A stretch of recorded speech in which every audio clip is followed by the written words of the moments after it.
Alrighty. Actually, give me 1 second. Sorry. No problem. Bree just asked if we started yet. I said not yet, and that makes me think that he pooped. Uh-oh.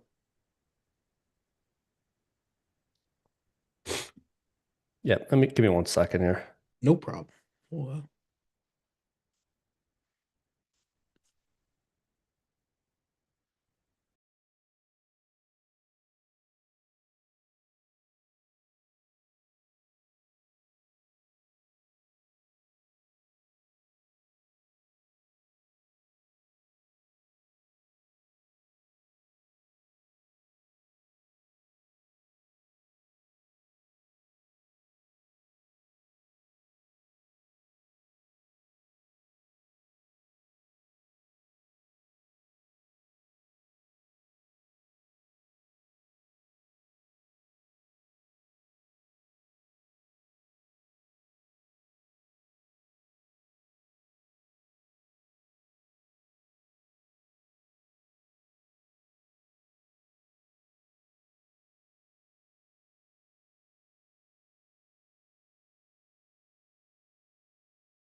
Alrighty.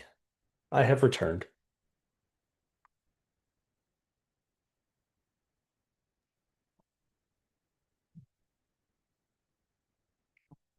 Okie dokie. I was spot on. Oh, the joys of parenthood. It's fun sometimes. It's not fun sometimes. But then sometimes it is. It's Like when he true. does something really, really effing cute. Pretty much. Yeah, true. Cool. All right. All We just right. gotta hit record and we're good to go. Yes, sir. Alrighty. Hello and welcome to the Warrior House podcast, where Warrior Pride lives. I'm your host, Ryan Reingart, joined by my co-host, Mike Sangster. Thank you for joining us on episode 105 of the Warrior House podcast. Into October. At time of recording, Sangster, it is October 1st. Spooky season for those who celebrate. Time to get my Halloween decorations out. It's about that time. It's one of those things that I refuse to do. Like I hate putting up Halloween decorations in September. So now it's appropriate. That's fair. I feel that way. Like Christmas decorations go up November 1st. I had to change one of my furnace filters today, and we have a Yeah. furnace that's up in the attic. Oh no. And I walked right by all the Christmas stuff and was like, Mhm.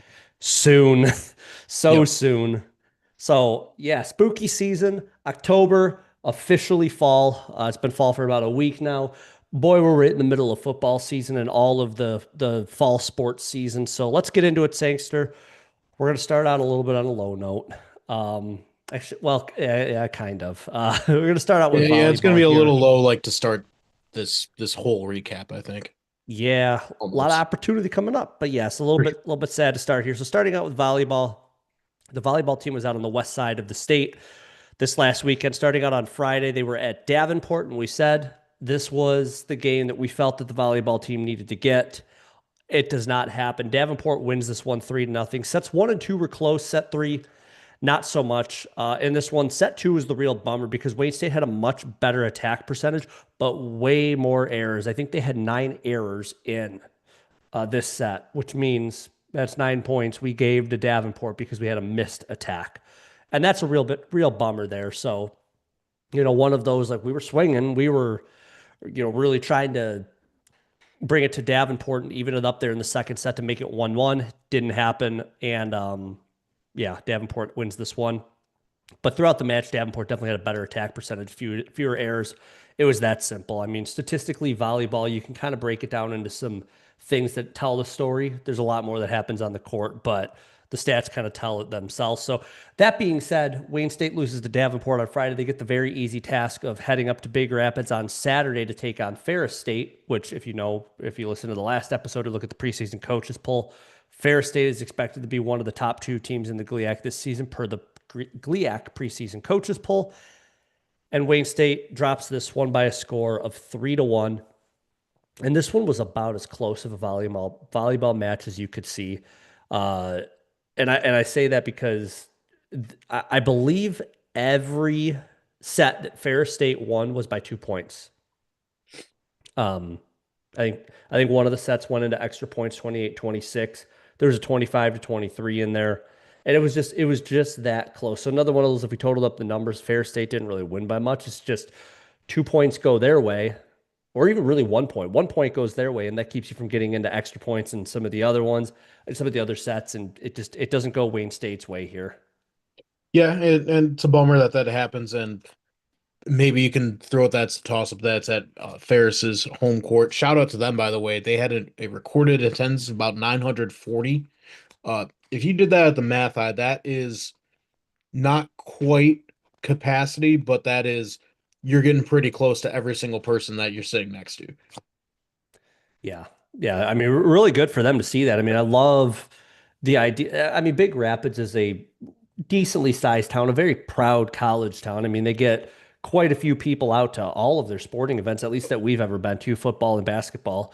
But yeah, I mean, pretty good there. Yeah, I mean, at the end of the day here, Wayne State had a better attack percentage, but again, just more errors. So like when you were able to get the ball over the net and down on the other side of the court, things were good. It's just there was a lot of times that wasn't happening, and you have a couple more errors than Ferris State. bam, there you go. In the case of all of these sets, for the most part, were decided by 2 points.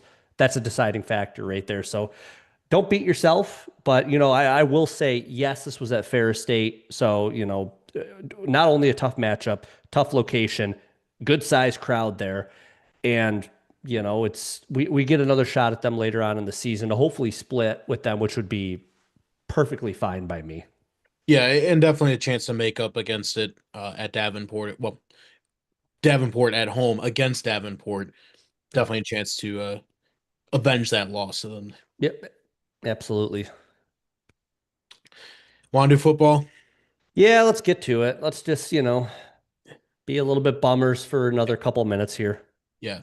Uh, Last Saturday, September 27th, football faced Quincy. This was a Quincy team that was coming in, uh, winning record, kind of bouncing back over the past couple seasons. People had said they had been struggling. I looked at the record. The record was fine. It was better than Wayne State, so I'm not quite sure where that was coming from.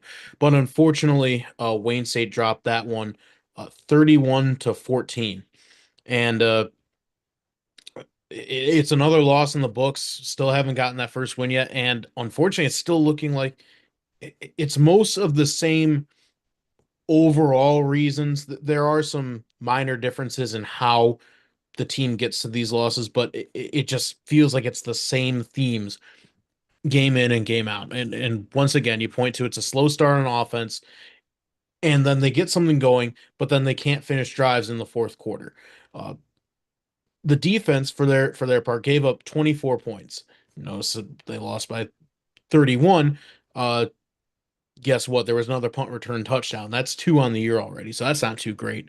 Um, but 24 points shouldn't be some insurmountable thing for a college football offense to do. Unfortunately, Wayne State wasn't able to make it happen in this game. Yeah, you're spot on about this one was this game hurt a little bit, and I'll get into the big reason why I think this one hurts quite a bit. But again, we tried to go live, Ryan and Sangster, on the tailgate, and Instagram changed things on us. So sorry, we can't do that. We just need everybody listening to please share us around so we can get enough followers to go live on Instagram again. Maybe we'll be able to get to that season, if not for next season. But yeah, uh, just a tough game. Like honestly, just a tough game.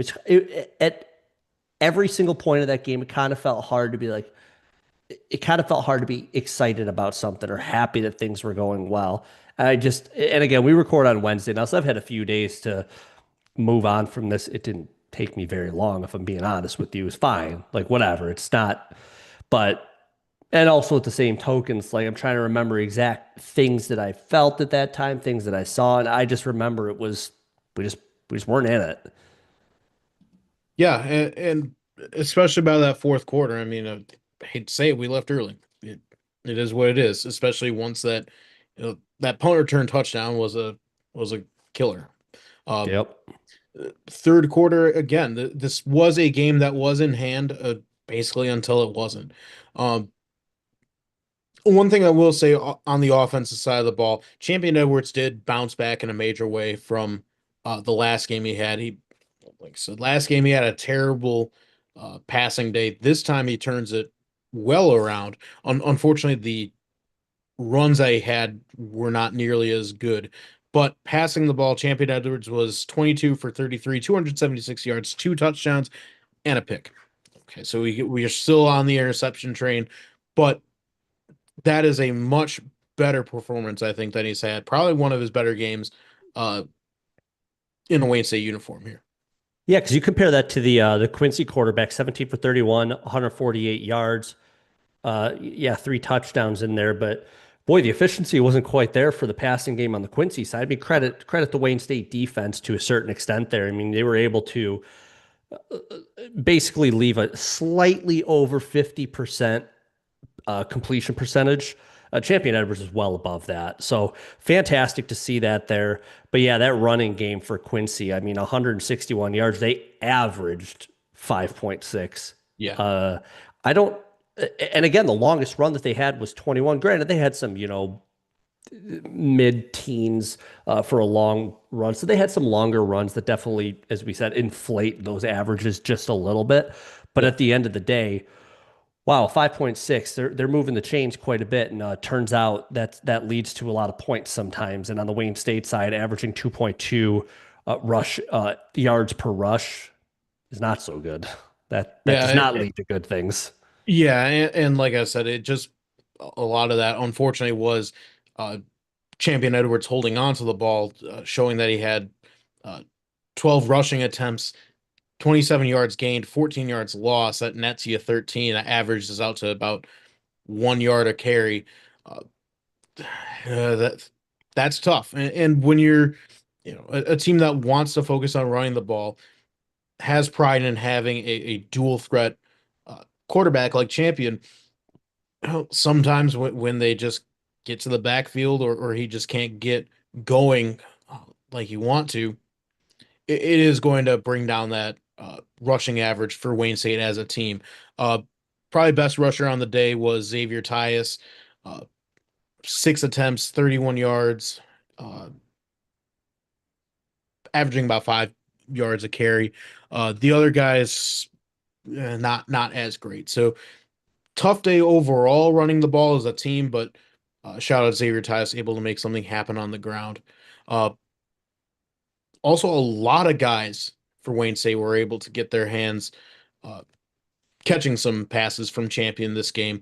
Uh, I count one, two, three, four, five guys with multiple receptions in this game. So good stuff from them. And for once, maybe I'm not going to say it's a bad thing. Drew Hickman is actually not your number one receiver in this game. We had a different guy this time.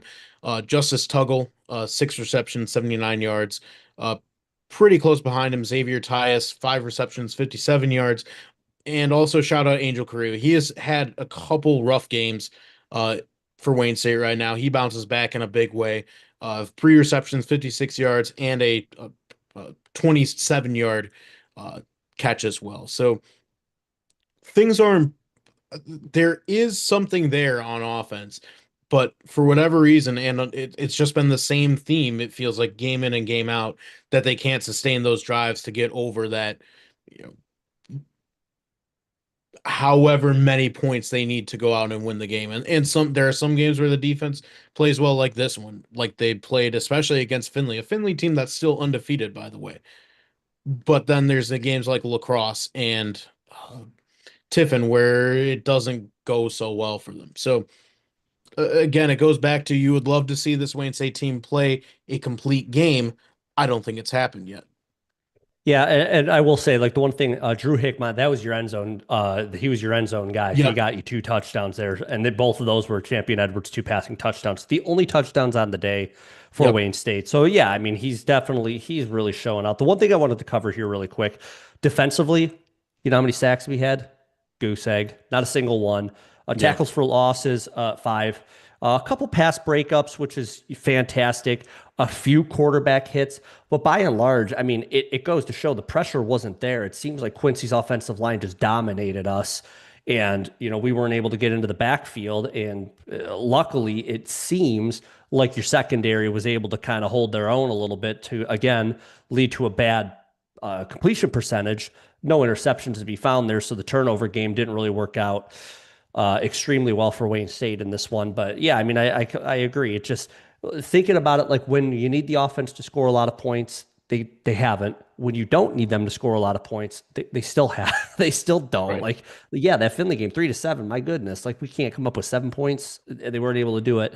And in some of these other games, we're getting into the 30s for basically every other game. So I just it's definitely frustrating that it's the complete game that doesn't get put together. And then, as you mentioned, Sangster on the special teams, like we're giving up touchdowns. Like I don't really know what our special teams really. We had we'd have to look at it. I mean, a couple returns here and there, but yeah, I mean nothing that jumps off as much as a return touchdown like Quincy was able to have on special teams. Just not a No, complete game. no, not like that. One more point, I think, before we get to special teams. A shout out to Mikey Thomas. He did keep uh, Wayne State at least even as far as the turnover margin goes. He was able to force a fumble. I think it was off of a kick or a punt return. I can't remember that much, but uh, shout out to him for, like I said, keeping Wayne State even in the turnover margin. Again, and yeah, special teams can't be giving up touchdowns.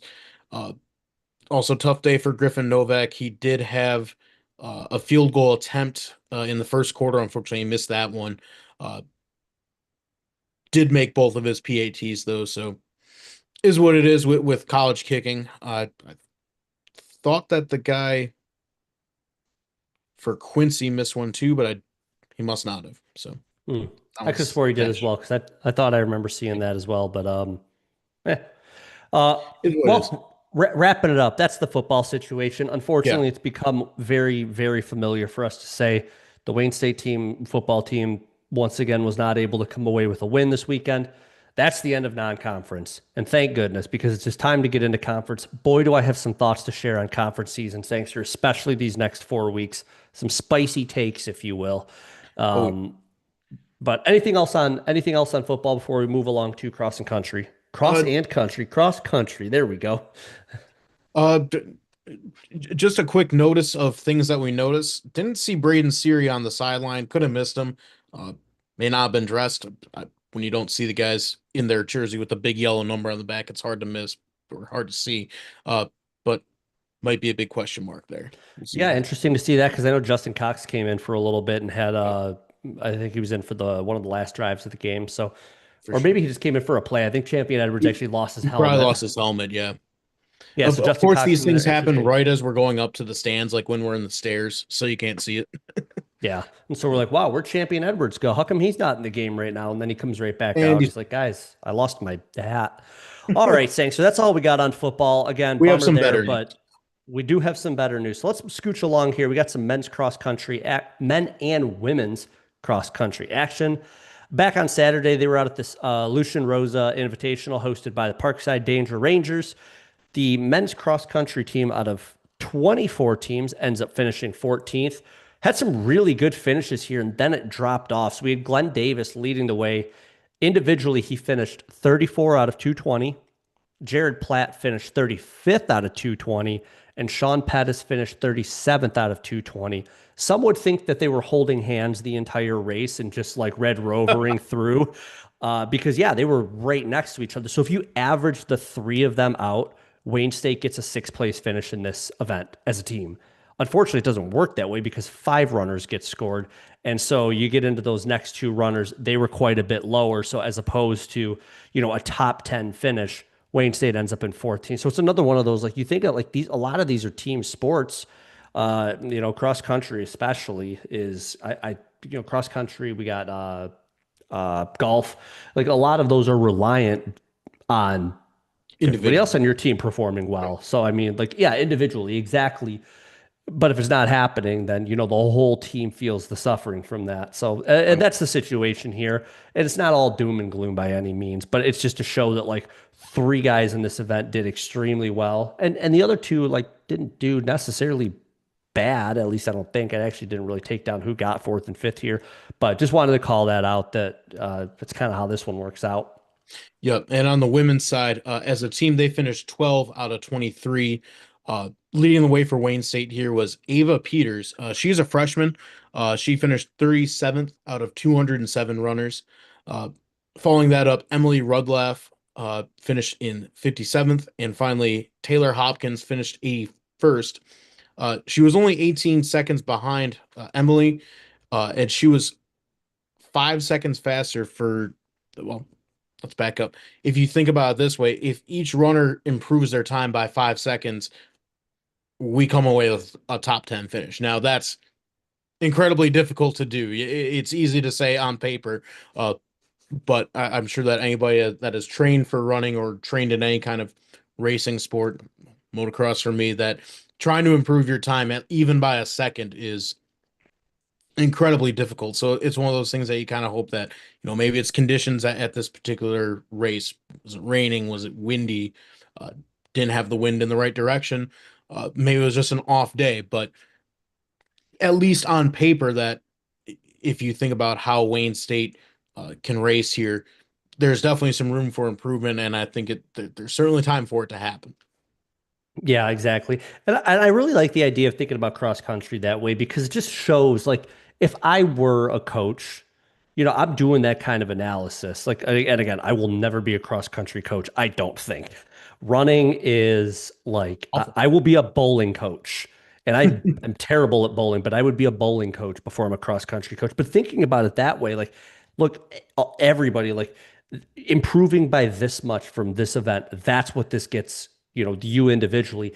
That's what this gets us as a team. Maybe you don't need to try to figure out how to shave off 10 seconds for a 6K or an 8K or whatever, but maybe like if everybody just push a little bit harder, if everybody collectively does it, yeah, we finished 13th, but a few seconds from everybody gets us top 10. And like that just like that's that extra motivating factor. And I'm not saying Yeah. the Wayne State cross country coaches are not doing that. I'm just like that's where my mind goes thinking about this. So really cool stuff there, though. A couple new names over there on the women's cross country side, as you said, Sangster. So definitely an interesting team to continue following there. And Glenn Davis continues to lead for that men's cross country team. So he Yep. continues to be the lead dog in that pack, and I hope that continues on. And if it doesn't continue on, that's perfectly fine because that means somebody else on the men's cross country team is running away, literally.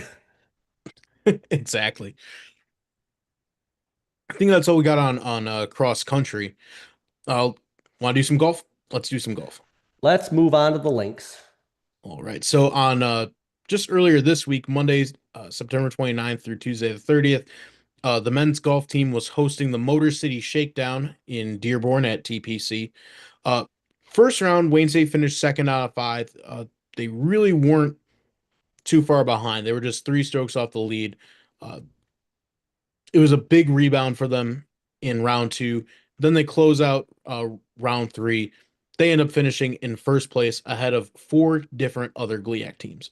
Uh, and the big reason why that happened is that as an individual golfers, your second through fourth place finishers were all for Wayne State. That would be Will Pollock, Troy Chapman, and Josh Lanner, basically rounding out the majority of your top five there. That's going to win you a lot of golf tournaments. Yeah, and I was just trying to think, yeah, because you get down into even like gosh, seventh place. Actually, two Wayne State golfers tied for seventh place as well with Andrew Daly and Harrison Chapman. So, all five of your scoring golfers were top 10 individually. And it's wild that we didn't beat Davenport by, I think Davenport was second place here. We beat them by, I want to say like 5 strokes collectively. So it's just wild to think that like we performed that well over the course of the tournament and it was still that close. But yeah, like Yep. like you stated there, like the fact that we're above four GLIAC teams in this one and we finished first, so there were no GLIAC teams ahead of us. That's a very, very cool thing to see. And it bodes Yep. well for as we get into more of the regional stuff, especially out in the spring season. Very good stuff there. So congrats to the Wayne State men's golf team on taking first place. It is their home course. You'd expect that they know it very well, and boy, it seems like they do. Scooching over the Wayne State I women's don't. golf team. Yeah, no, we don't. We don't at all. The Wayne State women's golf team was out in Big Rapids for the Lady Bulldog Fall Invitational.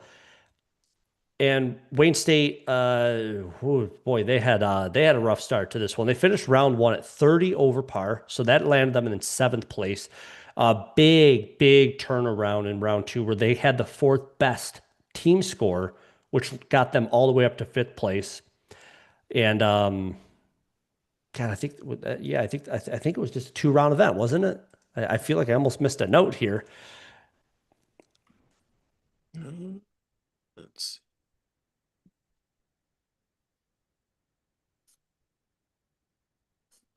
Yeah, it was only 2 rounds here. Okay, so I just we're really good. confused myself, but yeah. So Claudia Portillo leads the way here at 10 over for the tournament. Clara Lafitte and Ting Yu, they were both 13 over par. So again, it's like the three of them are scoring and they're performing very well. It's when you get into that fourth and fifth place score for the Wayne State golf team here, there's not too much of a drop off, if I'm being honest with you, but it's just enough to where honestly, like collectively, the team just didn't, perform at a top, a podium finishing level, but they were very consistently across the five of them. So that was very, very good to see there. And then the one note, of course, we want to figure out like how do they compare here to the GLIAC teams that were part of this as well. And Wayne State finished third best out of 7 GLIAC teams. So in the top half there, and I can tell you that the two above are Fair State and Grand Valley. So, if we're going to be the third best in GLIAC, I'm not saying that's good enough. Let's always try to strive to be better. But with all of the factors around this team, not necessarily new names coming in here, but some younger, it's a young team, and just what this team has been through over the last 2 years. That's kind of cool to see that early on in the season. Yeah, there definitely wasn't a big drop off between your number three golfer and your number four. Number four was Oriana uh, Bilsma. She scored 159. She was tied for 27th. And overall, Tingyu and Clara were tied for 21st. So there wasn't a big drop off there. Fifth for this one was Sonia But Bayahaya. but yeah, yeah. Yeah. And but remember in golf, they don't score that fifth player. So really you had your 16, 21, 21, and 27 as your Wayne State scores. That's still going to be good for a top five finish. And yeah, Wayne State did finish five overall. The other two teams ahead of them were Gannon and Tiffin, more Midwest teams. Wayne State really wasn't too far behind Gannon, only three strokes over. So you could certainly make a case that, hey, there's a bad double or triple somewhere in there that could have gotten Wayne State a little bit farther ahead. And you consider also that Fair State and Grand Valley are playing at a West Michigan course, probably one that they might be a little more familiar with, probably one that they go to maybe for a few more tournaments than anyone at Wayne State does. But still a good finish for the Wayne State women's golf team. Yeah, absolutely. So good stuff from them. We'll be talking a little bit about women's golf here in the second half. Men's golf, we will not be talking about. So, because they don't have an event this coming weekend. So the Wayne State women's tennis team, Sangster, they were heading on down to Bowling Green, Ohio on Friday. This was for the BG Hidden Duels. And really not much to report on in this event, to be honest. It's there was a lot of action here, but uh, the two names that we continue to talk about, Malik Arafat and Martina Spakowska, they both go 2-1 in singles, and then Malik and Martina also paired as doubles, and they went 3-0. So, those are the two names from this Wayne State women's tennis team we know we're going to continue talking about, and for good reason. They win. They're the best. It's two of the better ones in the region. I mean, they compete very well. They've been around for a while, and they're going to continue doing great things. So, they keep doing that, and we're going to keep talking about them. Yeah, there were four different teams here, including Wayne State. There was also Butler, Bowling Green, and Finley. So overall, it looks like Wayne State got a lot of their wins. I think mostly against Butler, for whatever that's worth. But overall, the scores are pretty well spread between the I think all of Wayne State's players. Opportunity for some newer names also to get some action here. So still don't know why they're called the hidden duels when they're in plain sight at Bowling Green, but that's what happened there last week.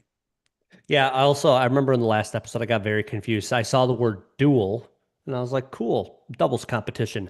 Nope, there were singles too. So they Yep. really just need to work on some branding here and figure some things out because, yeah, that's uh, boy, if they wanted to trick some fans of Wayne State University, and especially two guys that run a podcast, good job, Bowling Green. You You absolutely did just it. knocked it right out of the park.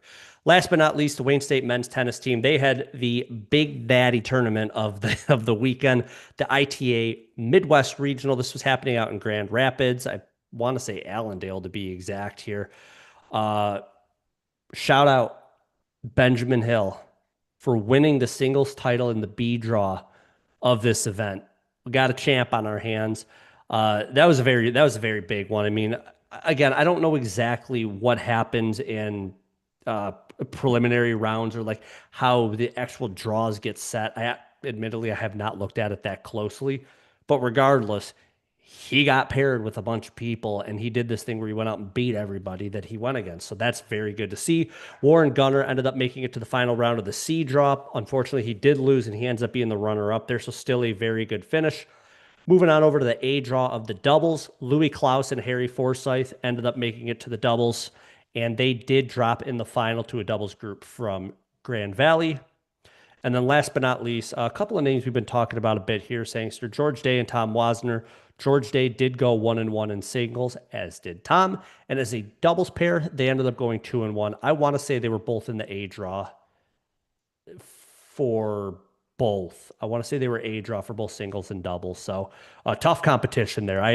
Oh yeah. I know if nothing else, the A draw is usually the aces of a lot of these teams. Usually guys that'll be on court number one for these events. Yep. Yeah. Overall, good stuff from them. A strong showing at an elite tournament. I'm pretty sure the way that you get in these is that it's an invitational uh, from some of the top teams in each region. Usually teams that have made the NCAA tournament the previous season, and there's still an opportunity for this team out here because there's going to be the ITA Cup, the nationals basically version of this, uh, where the singles and the doubles champions from each of the regions they're going to receive an automatic bid, and then there's still some at-large selections to be made. So there's still an opportunity for some of these guys to be out there too. So we'll be really excited to talk about that once that gets announced. Yeah, I'd like to think that that means that Benjamin Hill would be automatically invited. It's Yep. possible that some of our doubles pairs that made it to either the semifinals or the finals should be invited. We'll have to see. That is, I want to say about 2.5, 2 weeks away from now. Yep. So a little bit of time to figure out what happens there. So again, that's why we're not talking about the Wayne State men's tennis team here in the second half. That's what we got, Sangster. That's what happened over the last week. Some bummers in there, some really good stuff, some intriguing things. Basically, it was a complete week. All of the emotions we got to experience. And I feel like we have a pretty good chance to experience a lot of that again. Hopefully, a lot more on the good end of the spectrum. I think we definitely need some good news coming up, especially on a lighter week upcoming for Wayne State. Yeah. So, with that, we're going to take a quick break, and we only have 4 sports to talk about here in the second half. So, we'll be right back to talk about it.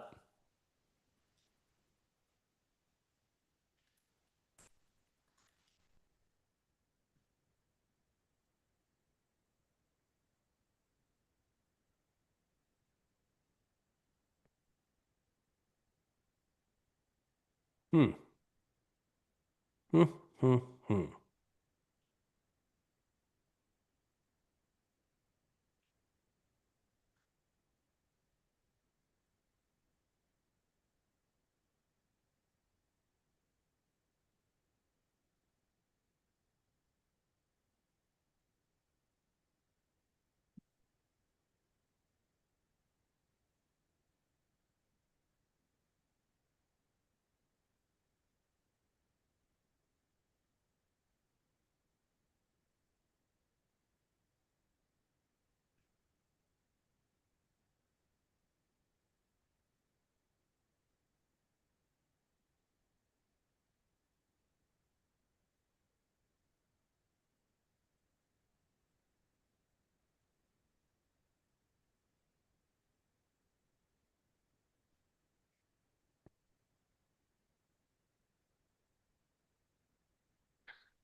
Remember last week when we had like a really cool little clip that I got to put out on Instagram?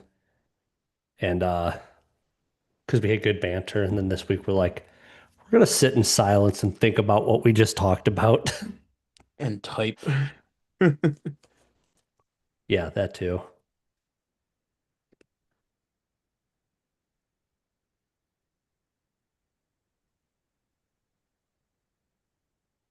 Yeah. But yeah, it's some my little notice that I've put in here for football is pretty interesting. Yeah, I didn't know that was, I don't know, how did you find that already? They post the locker room reports on like Wednesday, Ah, and and Instagram for Woodbridge. mm. Was Wheatley not there? Uh, they didn't show a picture of him aside from the graphic. Interesting. It said guest starring Coach Sala. Hmm. Interesting stuff. Alrighty. Oh, noticing shall continue. Women's golf, women's tennis. Anything we need on those two? I think we're looking pretty good on I think we're good. football and volleyball. Okay, cool. Let's roll the tape.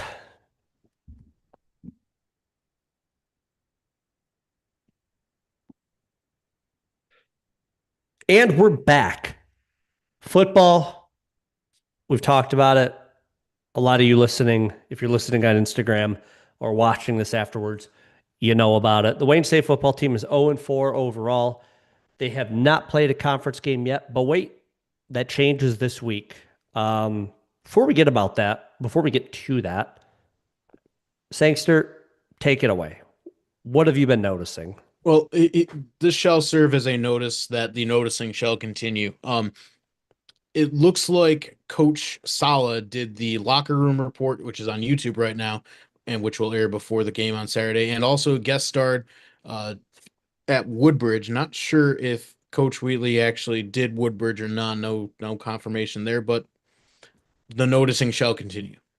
Yeah, interesting stuff. That's a very sharp eye you have there to catch stuff like that. I don't know what's I I nothing official has come out from Wayne State Athletics, so we'll or even see. like footballscoop.com, which broke Wheatley in the first place. So Yeah, so we'll we'll have to see. We'll see. keep our eyes out.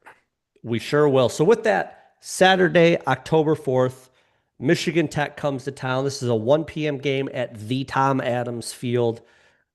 It is the best football field in Midtown Detroit. um, I was gonna say in the conference, there's a no, we dome. had we had those rankings. So this is conference play, Sangster. Yep. Um, And one of the things that you and I talked about before the Quincy game, as we were tailgating, having fun, all that was, it's not that I don't care about non-conference play. I just know that at this point for Wayne State, and I didn't say this part, but this is where kind of this comes from. They don't mean anything to us. We're not a team at this point striving for the playoffs. We're not a team that's really looking to get into that top 24. We're a team that's got to figure out how to compete with our conference. If we can't compete with our conference, whatever. Like nothing else matters at that point. Most of your games are against conference opponents. And boy, that Quincy team, and I will say this is the one thing about being able to go against them. They lost to Roosevelt 21-23. Yep. They kind of stole our lunch money, especially in that second half. So there's the concern there. It's not necessarily the fact that we lost to Quincy. It's the fact that sirens and alarms and all of this stuff is going off saying Roosevelt was able to beat them. And now a team that we thought was, we were able to go out and compete with Roosevelt, get a win there. Hold on that one for a minute. We're going to have to talk about that one later on in the season, but that's the concern there. So for whatever it's worth, conference season is a new season. We start out on homecoming. So it's the biggest event. Usually this is the highest attended event or highest attended football game for Wayne State. Of course, I hope that's the situation here. Um, I don't know. How does it make you feel, Sanks? You're thinking that like, oh, it's a new season, it's conference season. Well, I'll back up and say the times that you need the non-conference are like 2019, where if you win one more non-conference game, you're talking another playoff appearances. Wayne State's second, and who knows what they could have done. They were a hot team at the end of that 2019 season. But yeah, you're exactly right. At this point now, yeah, unfortunately, you haven't won a non-conference game, but it is the time to move on. It's a new season. It's starting to feel like the new season of a show that's kind of jumped the shark a bit, but there's always that chance that it gets good, and there is still that chance right here. Uh, Michigan Tech comes in as a pretty strong team. They've defeated a top 25 opponent. They're 3-1. Uh, Kind of had a letdown last game against Upper Iowa, but they also come in off of a bye week. Wayne State was the only team in the GLIAC playing last week. Uh, overall, looking at the big picture too, this Michigan Tech team over the past 3 seasons, uh, coach came in a bit before Coach Wheatley did. Uh, Michigan Tech right now is the position that we kind of hope that Wayne State would be in. Strong non-conference showing. And Grant, we don't know what they're going to be the rest of the year. We don't know how they're going to stack up. Right now, they're still picked to be somewhere in that second tier GLIAC teams. Unfortunately, it's a big two and little six. We have 8 teams now. Uh, and until or unless somebody overtakes Ferris or Grand Valley, it's kind of where you're going to be. But for everybody else, yeah, there has to be something there that you can aim for, and that is being that second tier, looking to make into that first tier. Right now, Michigan Tech, you look at the conference standings, they're certainly trying to be that next team up that maybe overshoots uh, a Grand Valley or a Ferris, tries to make that position to get into a Division two tournament. Uh, Michigan Tech is no stranger to being in the top 25. It's been probably a little over a decade or so. They were really good right when Wayne State was starting to get good as well. Back around 2009, 2011 or so. So just like Wayne State, this team has had its highs. They've been in the lows for a bit now. It looks like they're starting to ascend. And right now it's up to Wayne State to say, no, you're coming back down here. We're going to rise up to your level. Yeah, an interesting thing I just wanted to look up because you said a couple of seasons ago, back in 2023, Michigan Tech ended up finishing the season 5-5 overall. Yep. Conference play, they were 1-5. So non-conference play, my math says they went 4-0. So it is possible that there is something to they get into conference play, they just don't compete all that well. I have very little reason to think that that's going to happen. They took down a very tough non-conference opponent and got a win in there. And yeah, it's one of those like seeing them climb up, seeing Davenport climb up, all of that. They're starting to get. I don't know how close to your Grand Valley and your Ferris State, but they're getting up there. They jumped Wayne State, they jumped Yeah. Saginaw Valley. They're right up there. So there's that part of me that it feels like it's. I don't know how much that they're necessarily they're improving, but we're also doing the opposite of improving. Right. We got this thing in reverse and we're Terry next to the fireworks. Like we need to stop putting it in reverse. Yeah.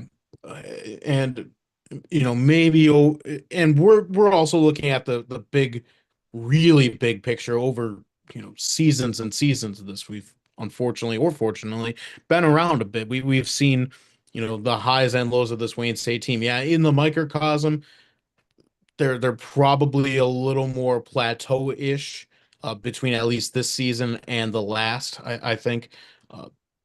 I think there's more potential this season than there has been in the previous two. I just don't think we've seen it yet, and it's starting to get to that point of, yeah, when you think there's potential, you can think that all you want. At some point, you got to start seeing it. We haven't seen it yet. There's an opportunity, but it's just got to happen sooner rather than later. Yeah, so this is where I get to my steaming hot take, Sangster. And Fire. I this starts three strikes and you're out. Because everything that we're seeing in around GLIAC football, it's Ferris and Grand Valley at the top. I'm going to say this for a second. It's Roosevelt and Northern Michigan at the bottom. And that means there's that middle section. Unfortunately, it's kind of feeling like Wayne State is going to be in that bottom section, which gives me those last three teams, your Davenport, your Saginaw Valley, and your Michigan Tech. Those three losses there. Change of head coach is needed. That's not necessarily saying that one win in there saves. That just means that now we can have a conversation around, okay, how do we actually feel here? But if we're not able to compete with those three teams, that's it for me. And luck, well, I'm not going to say luckily, but those three teams we play over the next 4 weeks, Ferris State's jammed in the middle there. I don't think that's a good thing that Ferris is in the middle of that because I don't we'll see. We saw what happened last year. We kind of competed with Fair State a little bit, so that could happen again. I won't get too far ahead of myself, but we're going to find out very quickly over these next couple episodes as we talk and as we recap some of these games exactly how this you know what this means for me. But I'm just making that very clear. Like those three games now, those are the deciding factor for me. Yeah, I 100% agree with you. Maybe I felt more out earlier and just didn't want to really say it. Still trying to spin a little bit of positivity here. I do want to like feel a little happy going into homecoming. Homecoming every year, no matter how poorly, unfortunately, the team is doing it, it's always that opportunity to feel something with your team. Especially, we're involved with the alumni band stuff. We'll be doing that during the pregame. We'll be having a tailgate for those guys out in our spot. So yeah, always a good time there. Also, you're kind of hoping that they're saying it's throwback day. There's been no official announcement, but it has been 50 years of the first Wayne State GLIAC title. They're also their first year in the conference. They didn't really announce it for women's tennis, and I wouldn't have known otherwise.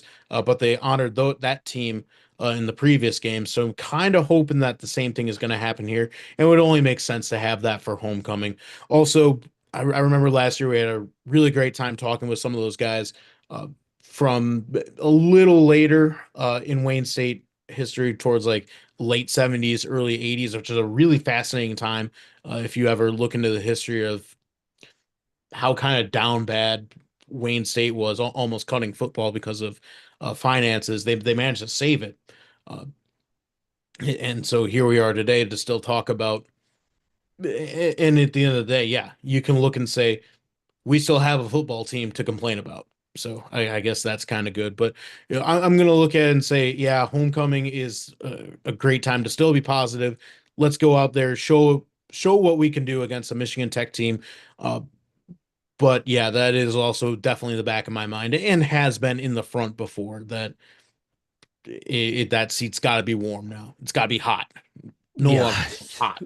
Yeah, we're Hot. roasting marshmallows right Yeah. now. So, yeah, I mean, I'm spot on. I mean, if this starts a fantastic stretch of Wayne State football, I'm the first in line to say I, I admit to what I said. I was wrong about it. Yeah. At the end of the day, I want a good showing for homecoming. A lot of people come around. I want people to be excited about this. So, but yeah, it's a big game.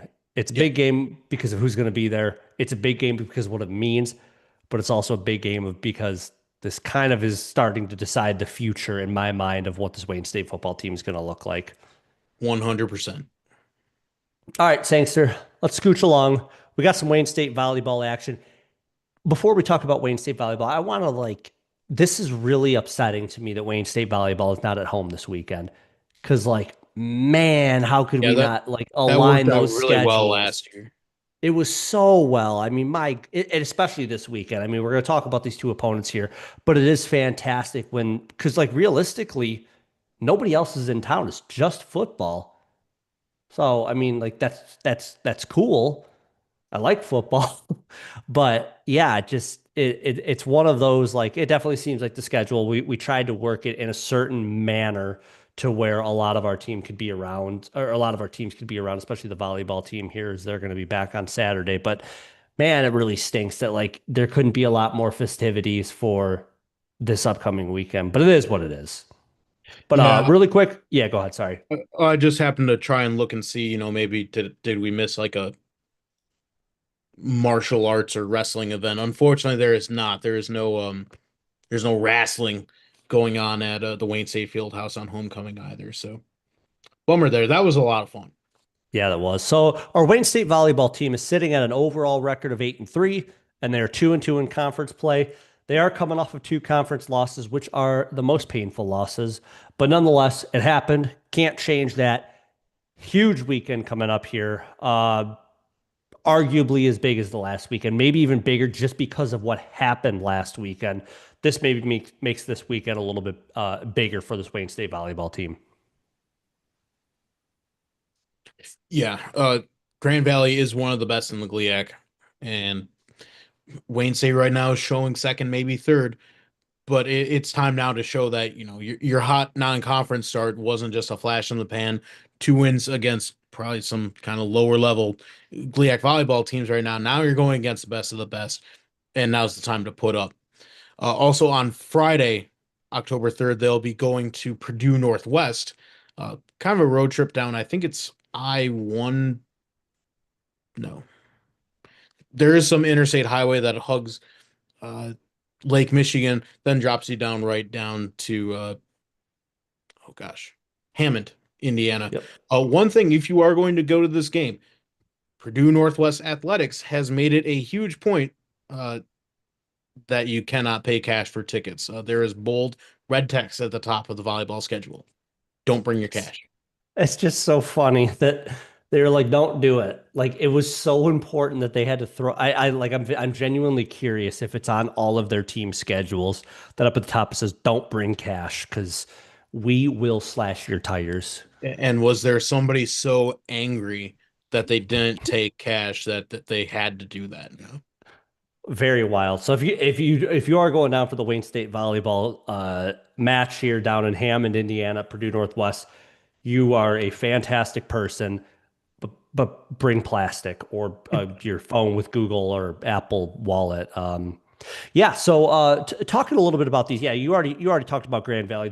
We don't have to get too much into them. Their volleyball team is very good. Statistically, they're very good. They're 4-0 in conference play. They're 9-2 overall. They went out to I want to say Texas, or I'm sorry, Golden, Colorado for an early season tournament, and they went against some pretty high quality teams there. So they have 2 losses.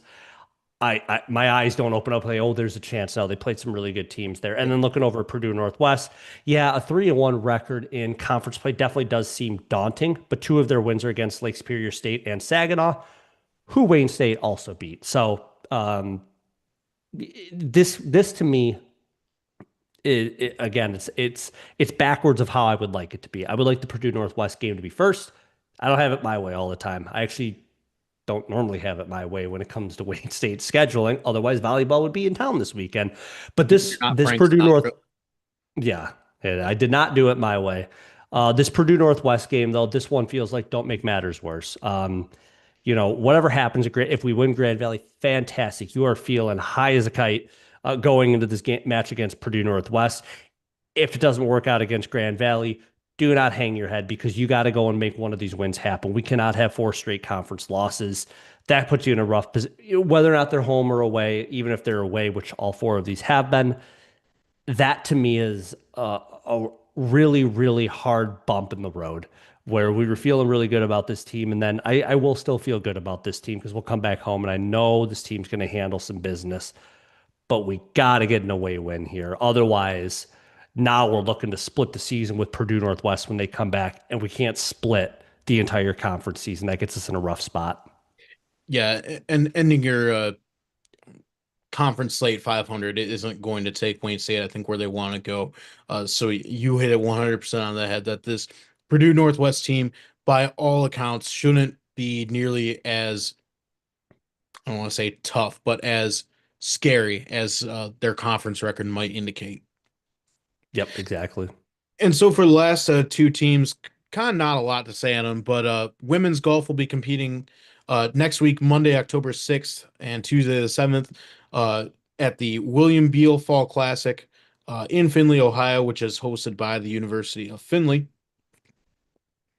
And also the women's tennis team is going to be out at the ITA Midwest Regional, just like the men were last week. They'll be doing that this week again out in Grand Rapids, hosted again by Grand Valley, Friday, October 3rd through Sunday the 5th. Still don't have any information as to the draws at the time of recording here, but it's going to go pretty much exactly like the men's side did. Yeah, I think I did see who's invited out there, but yeah, actually the draws have been put out. Oh, that's what we do starting the slate. Yeah, so I mean it's going to be a pretty big one. I mean, we could go through it, but there's going to be a bunch there. I mean, basically all the Wayne State teams going to be, and this is a team that we fully expect will have good representation at the ITA Cup in a couple of weeks. So Yep. we're going to come back to this team, of course, follow up on everything going on there. Malik and Martner, I know foreshadowing. They're going to be two names that we're going to be talking about quite a bit. So we'll be following. I know we'll be talking about it at the tailgate on Saturday, which, by the way, fantastic stuff going on at the tailgate. Again, it's homecoming. Sangster and I are going to be part of the Wayne State alumni for the band, so we're going to be hanging out with them. We'll have our tailgate set up right next to the marching band setup. So if you're listening in, want to come say hi to us, we're the guys wearing usually some sort of green. We got our Warrior House flag flying high. Like you come find us. But very, very excited for this coming weekend. So we got a lot to talk about. If you have thoughts, if you want to talk about stuff with us, quote unquote, off the record or on the record, I don't care, whatever you want, come talk to us, come find us. And yeah, pretty good stuff there. A little bit, like I mentioned, those things, this Instagram thing kind of really sent us through a loop. So I think we're going to try something different. Yeah, we're gonna try hosting live on X Spaces now. Mostly because I think we have enough subscribers to actually do it. So if you really, really like Instagram, tell your friends because we need more Instagram subscribers. But for right now, Warrior House Tailgate is going to be live on X Spaces. Hopefully, we'll have time to get to it for homecoming. We'd really like to find some football alumni to have on, just talk about their time at Wayne State and just how things are vastly different at Wayne State to the point where a lot of us don't really have. It's almost incomprehensible how things were back when they were playing football here. Hopefully, we get some guys from the 50-year team coming up that we'd like to have on as well. But from now on, until further notice, we're going to be hosting live on X Spaces. Yeah. So, little hiccup there, but we'll keep working at it. And if you're listening again, please share us around. We want to get some more followers there so we can go live on as many platforms as we can. Really get some content out there for everybody. But with that, Sangster, that's all we got. This has been episode 105 of the Warrior House Podcast. And remember, it's always a great day to be a Wayne State Warrior.